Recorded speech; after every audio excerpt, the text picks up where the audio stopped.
مسلمانوں کے ساتھ چھیڑ خانی کا سلسلہ کفار کی طرف سے جاری رہتا، چھوٹی موٹی جھڑپیں ہوتی رہتی، جیسے کہ کرز بن جعفر فہری نے مدینہ کی چراگاہ پہ حملہ کر دیا۔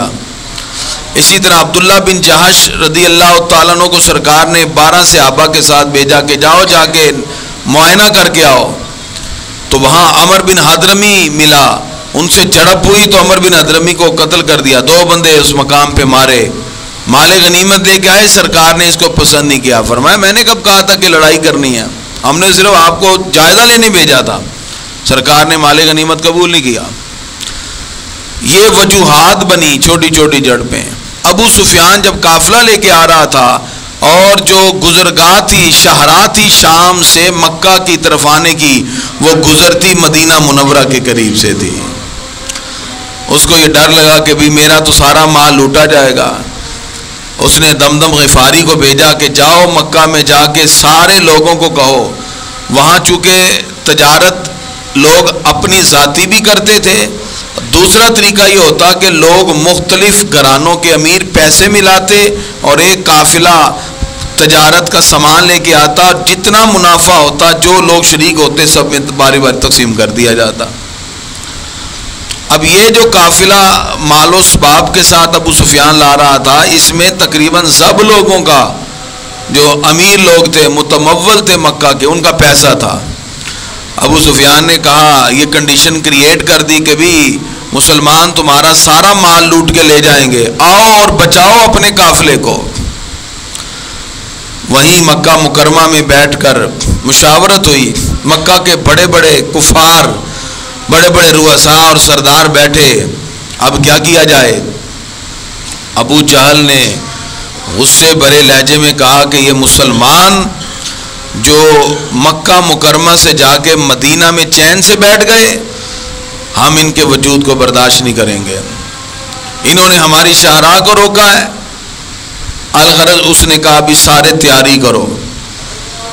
گرامی قدرات، اب ادھر سے کفار مکہ کی تیاری شروع ہو گئی، لیکن امیہ بن خلف جانے کے لیے تیار نہیں ہے، اس لیے کہ اس کو کہا گیا تھا اگر تو اب مسلمانوں کے ساتھ نبرد آزما ہوا تیرے ساتھ ہونا بہت برا ہے۔ امیہ بن خلف بڑے پیسے والا تھا، جو حضرت بلال رضی اللہ عنہ کا آقا ہے، بعد میں آزاد کروایا، لیکن اس کو بھی تیار کیا ابو جہل نے بڑے طریقے کے ساتھ۔ شیشہ اور کنگھی لے گیا اس کے پاس اور کہنے لگا یہ شیشہ پکڑو، یہ کنگھی لو، تیل لگاؤ اور بیٹھ کے عورتوں کی طرح گھر میں سج دج کے رہو، تمہیں کیا پتا کہ کیسے بہادر لوگ میدان میں اترتے ہیں۔ اس کو غیرت دلائی۔ امیہ بن خلف بھی تیار ہو گیا، عتبہ بھی تیار ہو گیا، شیبہ بھی تیار ہو گیا، بڑے بڑے کافر اکٹھے ہوئے۔ معلوم ہوا اللہ آج اسلام کے دشمنوں کو باندھ کر بدر میں لا رہا ہے تاکہ پوری دنیا کو دکھا دے کہ پروردگار اسلام کے پرچم کو کیسے بلند فرماتا ہے، اور جو دین سے ٹکر لے اللہ تعالیٰ اس کے ساتھ کیسے اور کس انداز میں ان کے تکبر کو خاک میں ملاتا ہے۔ ابو جہل نے تیاری کی، اور اس لشکر کی تیاری کے اندر جو پیسہ تھا وہ بھی بڑے بڑے لوگوں نے ڈالا، اونٹ اکٹھے ہو گئے، دولت پیسے کے انبار لگ گئے۔ کیوں؟ اس لیے کہ سارے کافر مل کے بیٹھے تھے کہ ہم نے آج مسلمانوں کو صفا ہستی سے مٹا کے دم لینا ہے۔ ادھر سے ابو سفیان کا قافلہ سلامتی کے ساتھ گزر آیا، ادھر سے کفار مکہ کی پوری تیاری ہو گئی اور وہ نکل پڑے۔ سرکار کے چچا حضرت عباس نے فوراً اطلاع پہنچائی اپنے بھتیجے جناب محمد رسول اللہ صلی اللہ علیہ وسلم کی طرف کہ بھتیجے آپ تیار رہنا، کفار مکہ کا لشکر آ رہا ہے۔ حالانکہ ساتھ وہ خود بھی ہیں، لیکن خون سے تو پیار ہوتا ہے نا۔ حضرت عباس اس وقت ایمان نہیں لائے تھے، بعد میں ایمان قبول کیا۔ ادھر سے جب آقا علیہ الصلوۃ والسلام کو اطلاع ملی کہ آج کفار اکٹھے ہو گئے، پہلے مکہ میں جینے نہیں دیا، اب مدینہ میں آ کے رہ رہے ہیں، اب بھی نہیں جینے دے رہے، اور پروگرام یہ بنا کے آ رہے ہیں کہ مسلمانوں کو صفا ہستی سے مٹا دینا ہے۔ نبی کریم صلی اللہ علیہ وسلم نے سارے لوگوں کو جمع کیا اور مشاورت کی۔ اس لیے جب بھی کوئی اہم کام ہو مشورہ کرنا یہ ہمارے آقا کی سنت ہے، وگرنہ سرکار اشارہ کرے، کون سرکار کے اشارے سے پیچھے رہ سکتا ہے؟ مہاجرین بھی ہیں، انصار بھی ہیں، آقا علیہ الصلوۃ والسلام نے اخوت کا رشتہ قائم کیا ہے. نبی کریم صلی اللہ علیہ وسلم نے مشورہ کیا, بتاؤ بھی ہمیں کیا کرنا چاہیے, ہمیں جانا چاہیے کہ نہیں؟ مہاجرین تو سارے کھڑے ہوئے, پیارے آقا ہم حاضر ہیں. سرکار کی آواز پہ لبیک کہا, لیکن آقا علیہ الصلوۃ والسلام چاہتے تھے انصار کی طرف سے بھی کوئی آواز آئے. تو خزرج کے سردار حضرت سعد بن عبادہ, جنہوں نے سرکار کو مدینہ منورہ میں آنے کی دعوت دی تھی, کھڑے ہو کے خوبصورت انداز میں تقریر کرتے ہیں, عرض کرتے ہیں یا رسول اللہ صلی اللہ علیہ وسلم آپ ایک اشارہ فرما دیں, ہم آپ کے ساتھ کھڑے ہوں گے. ادھر سے حضرت سعد بن معاذ رضی اللہ عنہ جو اوس کے سردار تھے, قبیلہ اوس کے, وہ بھی کھڑے ہوئے, عرض کی پیارے آقا اشارہ کریں. اور اسی طرح حضرت مقداد کے بارے میں بھی یہ نقل ہوتا ہے کہ آپ نے بھی اسی طرح کے الفاظ کہے, مقداد بن اسود رضی اللہ عنہ نے. اور جس وقت آقا علیہ الصلوۃ والسلام نے پوچھا تو عرض کرتے ہیں پیارے آقا آپ ہم سے پوچھتے ہیں جانا چاہیے کہ نہیں؟ خدا کی عزت کی قسم ہم قوم موسیٰ کی طرح آپ کو نہیں کہیں گے جاؤ جا کے آپ اور آپ کا خدا لڑے. ہم آپ کے دائیں بھی لڑیں گے, بائیں بھی لڑیں گے, آگے بھی پیچھے بھی. آپ اشارہ کریں تو ہم اپنے گھوڑوں کو برق الغماس سے ٹکرا دیں گے, آپ اشارہ کریں تو ہم اپنے گھوڑوں کو سمندروں میں بھی داخل کر دیں گے. یہ اتنا پیارا جواب سرکار نے سنا تو صحابہ کہتے ہیں سرکار کا چہرہ 14ویں کے چاند کی طرح چمک اٹھا. کسی نبی کو ایسی جماعت نہ ملی جو سرکار دو عالم علیہ الصلوۃ والسلام کو ملی. عرض کیا آپ اشارہ صرف کر دیں ہم اپنے گھوڑوں کو سمندروں میں بھی داخل کر دیں گے. اس مقام پہ پھر اقبال نے لکھا کہ گھوڑے تو تھے نہیں, ان کے بعد داخل کیا کریں گے. صحابہ کے پاس اس وقت تو حالت ہی کوئی نہیں تھی, ابھی مدینہ شریف میں آئے 1 سال ہوا ہے, 2 ہجری میں یہ واقعہ ہوا ہے.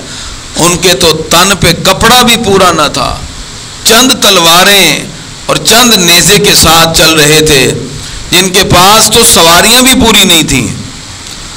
تو گھوڑے کدھر تھے ان کے پاس؟ اور جو چیز ہو نہ اس کا دعویٰ بھی نہیں کیا جا سکتا. ایک بندہ کہے جی پیارے آقا میں آپ کی عزت پر یہ بھی قربان کر دوں, اور ہے ہی کچھ نہیں اس کے پاس, مال و دولت ہی نہیں ہے. تو علامہ اقبال کہتے ہیں جب صحابہ کے پاس گھوڑے تھے نہیں تو یہ بات کیوں کی, دعویٰ کیوں کیا؟ پھر اس کا جواب خود ہی دیتے ہیں, ہر کے عشق مصطفیٰ سامان اوست, باہر بر در گوشائے دامان اوست. اور پوری امت کو پیغام دے دیا. فرمایا صحابہ کے پاس اگرچہ کچھ نہ تھا, آرزو یہ تھی کہ پیارے آقا آپ کا صرف اشارہ ہونا چاہیے, ہم گھوڑوں کو بھی سمندروں میں داخل کر دیں گے, برق الغماس سے ٹکرا دیں گے. اس کا جواب دیتے ہوئے اقبال نے کہا جس کے دل میں عشق مصطفیٰ آ جائے دنیا کی ساری نعمتیں پھر اس کے قدموں میں آ جاتی. پھر وہ ظاہری اسباب کو نہیں دیکھتا, وہ رب کی قدرت کو دیکھتا ہے اور اللہ کی طرف سے آنے والی مدد اور تائید کی طرف دیکھتا ہے. اور پھر ہوا اللہ نے وہ مدد کی. ادھر سے آقا علیہ الصلوۃ والسلام جب صحابہ کو تیاری کا حکم دیتے ہیں تو یقین کریں میں کہتا ہوں بدر ایک عشق اور محبت کی داستان ہے. صحابہ کو جب یہ اندیا ملا کہ سرکار نے اجازت دے دی جہاد کی, پہلا جہاد تھا, اور صحابہ کے دلوں میں شوق شہادت بھی ہے اور جذبہ جہاد بھی ہے. یعنی جہاد کا جذبہ اور اللہ کی راہ میں اپنے آپ کو پیش کر کے اپنی جان رب کی بارگاہ میں پیش کر دینے کا جذبہ اور شہادت کا شوق اور دائمی تسکین تک پہنچنے کی ساری خواہشات صحابہ کے دلوں میں تڑپ اٹھی کہ آج ہمیں اللہ رب العزت نے موقع دیا ہے. کیونکہ یہ سرکار دو عالم علیہ الصلوۃ والسلام کے تربیت یافتہ تھے, جنہوں نے یہ نہیں کہا کہ جائیے موسیٰ علیہ السلام کی طرح آپ جا کے لڑے, وہ قوم بڑی طاقتور ہے. حالانکہ کفار مکہ کے پاس ساری تیاری تھی, وہ تو لوہے کے لباس میں تھے, ان کے کپڑا بدن پہ جسم پہ نہیں تھا پورا, لیکن دل میں عشق مصطفیٰ صلی اللہ علیہ وسلم کی کیفیت کو بسا کے صحابہ کرام رضوان اللہ تعالی مجمعین آقا علیہ الصلوۃ والسلام کی قیادت میں جہاد کے حوالے سے آپ عرض کرتے ہیں ہم حاضر ہیں. ننھے ننھے بچے آ گئے, حضرت معوذ اور معاذ آ گئے. عرض کیا ہم نے بھی جہاد میں جانا ہے. سرکار نے فرمایا تم چھوٹے ہو, چلو تم میں سے معاذ بڑا یہ آ جائے. معوذ نے کہا پیارے آقا جب ہم اکھاڑے میں کشتی لڑتے ہیں تو میں اس کو گرا دیتا ہوں, طاقت میری زیادہ ہے. ننھے بچے ہیں, جذبہ جہاد دل میں ہے. آقا علیہ الصلوۃ والسلام فرماتے ہیں اچھا لڑو کشتی ہم دیکھ لیتے ہیں. جیسے ہی انہوں نے ہاتھ ڈالے تو معاذ کے کان میں معوذ کہتا ہے بھائی تیرا تو اللہ کے رسول کی طرف سے انتخاب ہو گیا, آج تو جان بوجھ کے گر جا تاکہ میرا بھی انتخاب ہو جائے. بڑا بھائی خود گر جاتا ہے. سرکار نے فرمایا ہاں طاقت تمہاری زیادہ, آ جاؤ تم بھی. ننھے بچے بھی جذبہ جہاد, شوق شہادت اور دائمی تسکین کی لذتوں سے سرشار ہو کر آج میدان عمل میں اترنے کے لیے تیار ہیں. گرامی حضرات, نبی کریم صلی اللہ تعالی علیہ وسلم صحابہ کرام کو لے کر جب چلتے ہیں تو مکہ مکرمہ سے مدینہ منورہ کی طرف تقریباً 50 میل کا فاصلہ ہے.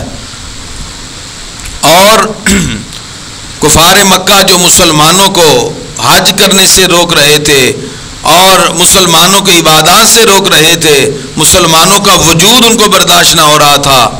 گرامی حضرات, انہوں نے کوشش یہ کی تھی کہ اپنی سیادت قائم رکھیں. قریش یہ چاہتے تھے جو ہمارا رعب اور دبدبہ ہے نا ہر طرف وہ قائم رہے. یہ کہ ہے مسلمان آ کے ہمارے قافلے روکنے لگے اور ایک نئی طاقت ابھرنے لگے. اور یہ زمانوں میں ہوتا ہے, معاشرے کے اندر بھی جب کوئی نئی طاقت حق کی آواز لے کر اٹھے تو باطل کی کوشش ہوتی ہے کہ حق کی آواز کو دبا دیا جائے. لیکن جتنی مرضی کوشش کریں اللہ آواز حق کو اور سربلندی عطا فرماتا ہے. یہ آزما کے دیکھ لیں, لاکھ اندھوں کی خجالت سے کہیں بہتر ہے ایک دیدہ بیدار کو پیدا کرنا. ایک بھی ہو نا اور خلوص سے ہو. امام اعظم ابو حنیفہ تنہائی تھے, بادشاہ وقت کے سامنے ڈٹ گئے, ان کو جیل میں بھیجا, کوڑے مارے, سجدے کی حالت میں شہید ہو گئے. جب ان کا جنازہ دیکھا تو لوگوں نے کہا کہ اصل میں بادشاہ وقت سے کہا حکومت تمہاری نہیں ان کی ہے جو مرنے کے بعد بھی لوگوں کے دلوں پہ راج کر رہے ہیں. اور یہی جملہ حضرت امام احمد بن حنبل کے بارے میں بھی منقول ہے. اللہ تعالیٰ ایسی ہستیوں کو جو حق کے لیے کھڑے ہوتے ہیں پروردگار پھر غیبی تائید بھی کرتا ہے, اللہ تعالیٰ پھر عظمتیں بھی عطا فرماتا ہے. نبی کریم صلی اللہ تعالی علیہ وسلم صحابہ کے ساتھ شاہراہ مکہ پر 80 میل کے فاصلے پر بدر کے مقام پر پہنچے. ادھر سے کفار کو اطلاع مل چکی تھی کہ ابو سفیان کا قافلہ آرام سے نکل گیا ہے, لیکن ابو جہل نے کہا ہم تو مسلمانوں کو آج صفا ہستی سے مٹا کر دم لیں گے. پہنچے اس مقام پر, نبی کریم صلی اللہ تعالی علیہ وسلم جس وقت وہاں پہنچے تو دیکھا کہ جو کفار ہیں وہ مٹی والی جگہ پر وہاں اپنے خیمے لگا چکے ہیں.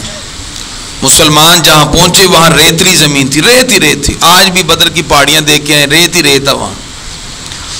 مسلمانوں نے خیمے لگائے تو ان کے پاؤں ریت میں دھنسنے لگے. شیطان نے دل میں خیال ڈالا اگر تم اکبر ہو تو تمہارے تو پاؤں بھی نہیں جم رہے. اللہ رب العزت نے بارش کو نازل فرما دیا. پانی کی کمی تھی, کنویں پہ ان کا قبضہ ہو گیا. اس بارش کو صحابہ نے جمع کیا. کفار کیچڑ میں پھسل کے گرنے لگے, مسلمانوں کے ریت میں قدم جمنے لگے. اللہ کی غیبی مدد تھی, پانی جمع ہو گیا. صحابہ کرام کو تسکین ملی. ساری رات سرکار نے اللہ کی بارگاہ میں رو رو کے دعائیں کی.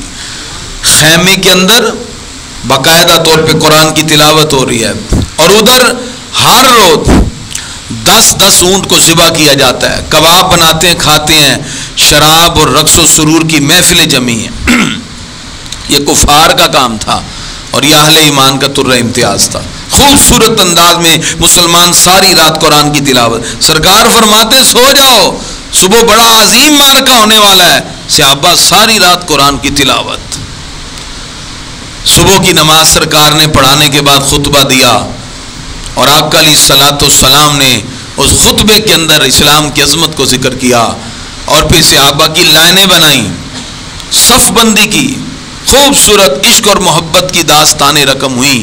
اس کے بعد کفار مکہ جب آئے, پہلے انفرادی طور پہ حملہ ہوا. عتبہ نکلا, شیبہ آیا ادھر سے حضرت حمزہ بن عبد المطلب, عظیم ہستی, سید الشہداء, تلوار ہاتھ میں پکڑ کے چوڑا سینہ آگے آئے اور حضرت امیر حمزہ رضی اللہ تعالیٰ نے بڑھ کر آگے عتبہ کا سر قلم کر دیا.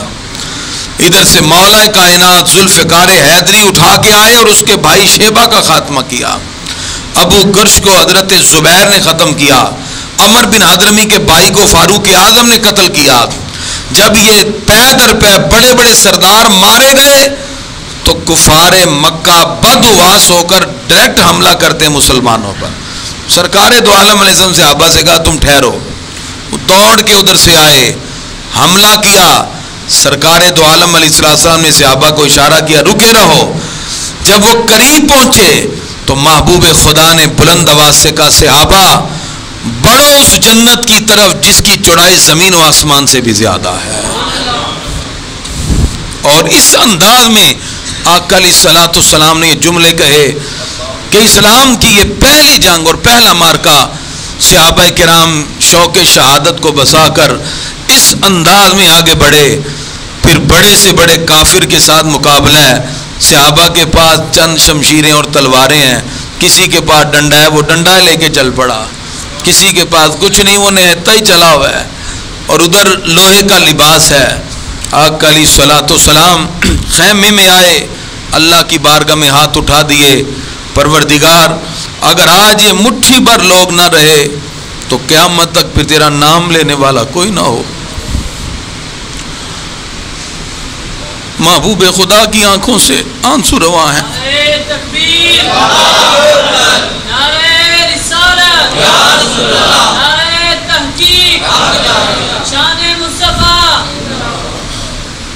حق کی خاطر نکلنے والے صحابہ سرکار کی قیادت میں تھے اور محبوب خدا ہاتھ اٹھا کے دعا کر رہے تھے۔ پروردگار کی طرف سے اعلان ہوا محبوب خدا گھبرانے کی ضرورت نہیں، ہم فرشتوں کو آسمان سے بھیج رہے ہیں۔ اللہ تعالیٰ نے 1000 فرشتے بھیجے، پھر 3000 ہوئے، رب قدوس نے 5000 فرشتے بھیج کر مسلمانوں کی غیب سے مدد فرمائی۔ اور اللہ تعالیٰ نے مسلمانوں کو ان کی نگاہوں میں کافر تھوڑے کر دیے، کفار کی نگاہوں میں مسلمانوں کو کثیر کر دیا۔ یہ رعب اور دبدبہ ان کے دلوں میں طاری ہوا۔ اسلام کا یہ پہلا معرکہ ہے جس میں صحابہ کرام سرکار کے ساتھ میدان عمل میں اترے ہیں، جذبہ جہاد دل میں ہے۔ اسلام کی سربلندی کے لیے صحابہ کرام نے تن من دھن کی بازی لگا دی، اور پھر مسلمانوں نے وہ عظیم کردار ادا کیا۔ رہتی دنیا تک مسلمانوں کا یہ کردار قیامت کی صبح تک یاد رکھا جائے گا۔ صحابہ کرام دوڑے آئے، پیارے آقا آواز آتی ہے اقدم یا حزوم۔ یہ حزوم کون ہے؟ سرکار فرماتے ہیں یہ جبریل امین علیہ السلام کا گھوڑا ہے، وہ بھی امامہ باندھ کر بدر میں آئے ہوئے ہیں۔ 5000 فرشتے اترے۔ پھر گرامی قدر حضرات، صحابہ کرام تو بس ایک علامت کے طور پر تلوار اٹھاتے ہیں، کفار مکہ کی گردنیں کٹ رہی ہیں۔ جو آج اسلام کو مٹانے آئے، ننھے ننھے معوذ اور معاذ نے اپنی چھوٹی چھوٹی چھریوں سے اس امت کے فرعون ابو جہل کو زمین پہ گرا کے مار دیا۔ یہ وہ شوق تھا، یہ وہ جذبہ تھا، یہ وہ دائمی تسکین کی شعور کی عظمتیں تھیں جو صحابہ کے دل میں تھیں۔ اور پھر گرامی قدر حضرات، پروردگار نے مسلمانوں کو عظمت سے نوازا۔ ابو جہل مر گیا، اس کے بعد امیہ بن خلف جو اس وقت معتبر سمجھا جاتا تھا، مسلمانوں نے دیکھا تو پل پڑے۔ جب امیہ بن خلف مرا تو کفار کا سارا رعب اور دبدبہ بیٹھ گیا، وہ بھاگ گئے، یہاں تک کہ 70 کفار کو گرفتار کر لیا، 70 اس میں سے مارے گئے۔ اور پروردگار نے مسلمانوں کو اس عظمت کے ساتھ آنے پر اپنی بارگاہ سے یہ انعام دیا، پروردگار نے پہلے معرکہ میں کامیابی عطا فرما دی۔ مسلمانوں کا رعب اور دبدبہ سارے مقام پہ طاری ہو گیا، پورے عرب میں مشہور ہو گیا کہ مسلمانوں کی غیبی امداد اللہ کی طرف سے آئی۔ مسلمانوں کا اعتماد بڑھا، کفار کو بھی اس دین کے سچے ہونے کا یقین ہوا، اور پروردگار نے پھر اس دین کو اس انداز کے اندر پوری دنیا کے سامنے روشناس کیا۔ آج جو ہم اسلام کے پرچم کے نیچے بیٹھے ہیں، یہ ان مٹھی بھر صحابہ کرام کی کاوش تھی، یہ ان کا خون تھا جو انہوں نے بدر میں پیش کیا۔ آج اللہ تعالیٰ نے ہمیں اسلام کی عظمتوں کو دیکھنے کا موقع عنایت فرمایا۔ اس لیے بدر کے اندر جن صحابہ نے اپنی جانیں پیش کی، ان کا تذکرہ کرنا یہ ہم پہ فرض ہے. اور آقا دو جہاں صلی اللہ تعالی علیہ وسلم صحابہ کی اس جماعت کے ساتھ مٹھی بھر 313 افراد کے ساتھ جو میدان میں اترے، گرامی قدرات یہ پوری دنیا پہ پیغام پہنچ گیا کہ اللہ تعالیٰ اس طرح غیبی امداد فرماتا ہے. اسی کو لے کر اقبال نے پھر کہا آج بھی مسلمانوں میں اسی ایمان کے جذبے کی پیدائش کی ضرورت ہے. آج بھی ہم اسی جذبے کو بیدار کریں. فضائے بدر پیدا کر فرشتے تیری نصرت کو اتر سکتے ہیں گردوں سے، کتار اندر کتار اب بھی آج بھی وہی پروردگار کی مدد ہمارے لیے ہے. لیکن شرط یہ ہے کہ ہم بھی اسی ایمان کے ساتھ اسی جذبے کے ساتھ میدان عمل میں اتریں. گرامی قدرات پروردگار نے پھر مسلمانوں کو کامیابی سے نوازا. آقا علیہ الصلوۃ والسلام نے قیدیوں کے لیے فدیہ متعین کر دیا. فرمایا جو اتنا پیسہ دے گا ہم اس کو رہا کرتے ہیں، اور جس کے پاس پیسے نہیں وہ ہمارے لوگوں کو پڑھا دے ہم اس کو بھی رہائی عطا فرما دیں گے. مسلمان ایک مضبوط فوجی طاقت کے طور پہ ظاہر ہوئے. مسلمان کے وقار میں اضافہ ہوا. قریشی قیادت کا خاتمہ ہوا. مسلمانوں کے دلوں کے اندر تقویت پیدا ہوئی اور قریش کے لیے مشکلات کھڑی ہو گئیں. گرامی قدرات کسی ملک کا جب اقتصادی معاملہ درست ہوتا ہے وہ ملک پھر ترقی کی راہوں پہ گامزن کرتا ہے. آقا علیہ الصلوۃ والسلام نے جس اسلامی ریاست کی بنیاد رکھی سب سے پہلے اس کا اقتصاد مضبوط کیا، پھر مسلمانوں کو معاشی معاشرتی ترقی کی راہوں پر گامزن کرتے ہوئے کامیابی کی مسندوں سے نوازا. گرامی قدرات یہ وہ پہلا معرکہ تھا حق و باطل کے درمیان جس میں اللہ تعالیٰ فرماتا ہے وَلَقَدْ نَصَرَكُمُ اللَّهُ بِبَدْرٍ وَأَنْتُمْ أَذِلَّةٌ. اللہ فرماتا ہے پروردگار نے تمہاری بدر میں مدد فرمائی جب تم بے سر و سامان تھے. اور اللہ قیامت تک کے مسلمانوں کو کہتا ہے وَأَنْتُمُ الْأَعْلَوْنَ إِن كُنتُم مُؤْمِنِينَ. آج بھی اسی جذبے کو دل میں رکھ کے آؤ، پروردگار تمہیں غلبہ عطا فرمائے گا. یہ اللہ کا وعدہ ہے. اس لیے گرامی قدرات آج کے اس موضوع کو ذکر کرنے کے بعد ہم سب اپنی اپنی ذات کا محاسبہ کریں اور اس واقعے سے ہم محسوس کریں کہ کس طرح ان صحابہ نے اسلام کے لیے اپنی جانیں پیش کی اور قربانیاں اللہ کی راہ میں پیش کی. ہمیں بھی دین اسلام کے لیے وہی جذبہ دل میں رکھنا چاہیے. ماہ رمضان المبارک کا یہ دوسرا عشرہ مغفرت کا اب ہم سے جا رہا ہے اور سرکار فرماتے ہیں وہ رب کی رحمت سے دور ہو جائے جس نے رمضان پایا اور اپنی مغفرت نہ کرا سکا. تو اللہ کی بارگاہ میں گڑ گڑا کے عرض کریں کہ اللہ تعالی ہم سب کی خطاؤں کو معاف فرما دے. اصحاب بدر کا جہاں نام آ جائے اللہ کی رحمتیں نازل ہوتی ہیں. تو دعا کریں اللہ تعالی اصحاب بدر کے صدقے پاکستان کو امن و سلامتی کا گہوارہ بنا دے. ہمیں کوئی مخلص قیادت عطا فرمائے.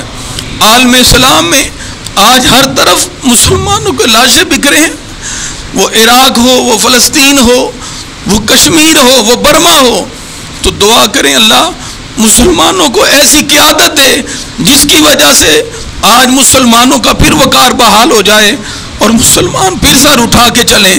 لیکن اس کا ایمان اپنے دل میں پیدا کریں. مسلمان حکمران خواب غفلت سے بیدار ہوں. عالم اسلام کو پھر پروردگار بام عروج عطا فرمائے. شرط کیا ہے؟ علامہ اقبال کہتے ہیں نا کر اندازہ فرنگ کا اس کی تابناکی سے، بجلی کے چراغوں سے او جوہر کی برا کی. مجھے ڈر ہے کہ ہے طفلانہ طبیعت تیری، بڑے یار ہیں یورپ کے شکر پارا فروش. کی محمد سے وفا تو نے تو ہم تیرے ہیں، یہ جہاں چیز ہے کیا لوح و قلم تیرے ہیں. اس ماہ رمضان میں بننے والے پاکستان کے لیے خلوص سے سب دعا کریں. جمعے کا دن ہے کہ اللہ تعالیٰ اس پاکستان کو قیامت تک کے لیے سلامت رکھے اور اس ملک کو جس مقصد کے لیے بنایا گیا اللہ تعالیٰ ان مقاصد کی تکمیل کے لیے غیب سے اسباب اللہ رب العزت عطا فرمائے. ہر بندہ اپنے دل میں ان جذبات کو رکھ کے اسی بات کو آگے لے کر چلے. میرے جذبات یہیں تک ساتھ دے سکے. میں دعا کرتا ہوں کہ اللہ تعالیٰ ہم سب کی حاضری قبول فرمائے اور ہم سب کو اسلام کے ساتھ مخلص ہو کر دین اسلام کی ترویج و اشاعت کرنے کی پروردگار ہم سب کو توفیق عطا فرمائے. اور اللہ تعالیٰ اس عشرہ مغفرت میں جتنے لوگ آج جمعہ کے اس اجتماع میں شریک ہوئے اللہ سب کو مغفرت کا پروانہ جاری فرما دے اور ہم سب کو اسلام کی عظمتوں سے متصف ہو کر رسول اللہ صلی اللہ علیہ وسلم کے دین کے ساتھ مخلص ہونے کی اللہ توفیق عطا فرمائے. وما علیہ الا البلاغ المبین.